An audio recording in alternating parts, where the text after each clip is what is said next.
বিদ্রোহীদের অভিযানের মুখে দেশ ছেড়ে পালিয়েছেন সিরিয়ার সাবেক প্রেসিডেন্ট বাশার আল আসাদ। গত ৮ ডিসেম্বর দেশ ছেড়ে রাশিয়ায় পালিয়ে যান তিনি। এর এক সপ্তাহ পর নীরবতা ভেঙেছেন, এমনকি একটি বিবৃতিও দিয়েছেন বাশার আল আসাদ। সোমবার টাইমস অফ ইসরায়েলের এক প্রতিবেদনে এ তথ্য জানানো হয়েছে। বাশার আল আসাদ বলেন, দামেস্ক পতনের পর তার দেশ ছাড়ার কোনো পরিকল্পনা ছিল না, কিন্তু পশ্চিম সিরিয়ায় রাশিয়ার ঘাঁটিতে হামলার পর দেশটির সামরিক বাহিনী তাকে সরিয়ে নেয়। সিরিয়ার প্রেসিডেন্সি পরিচালিত টেলিগ্রাম চ্যানেলে তিনি কথা জানান। এর মাধ্যমে এক সপ্তাহ পর প্রথমবারের মতো নীরবতা ভাঙলেন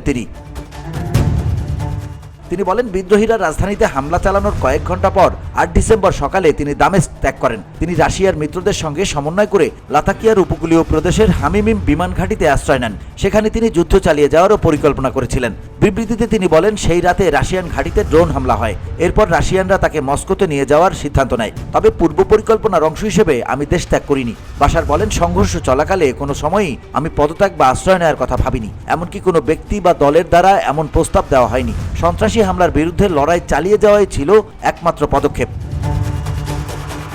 বিবৃতিতে তিনি আরো বলেন, যখন রাষ্ট্র সন্ত্রাসের কবলে পড়ে এবং অর্থবহ অবদান রাখার ক্ষমতা হারিয়ে যায়, তখন যে কোনো অবস্থান উদ্দেশ্যহীন হয়ে যায়। এর আগে বার্তা সংস্থা রয়টার্স জানায়, বাশার প্রথমে যুক্তরাষ্ট্র আরব আমিরাতে আশ্রয় নিয়েছিলেন।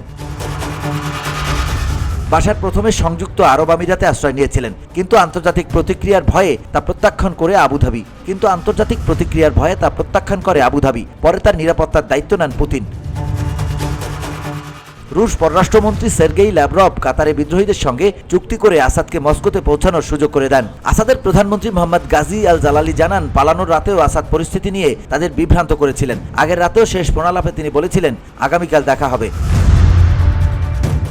VOD Bangla news desk.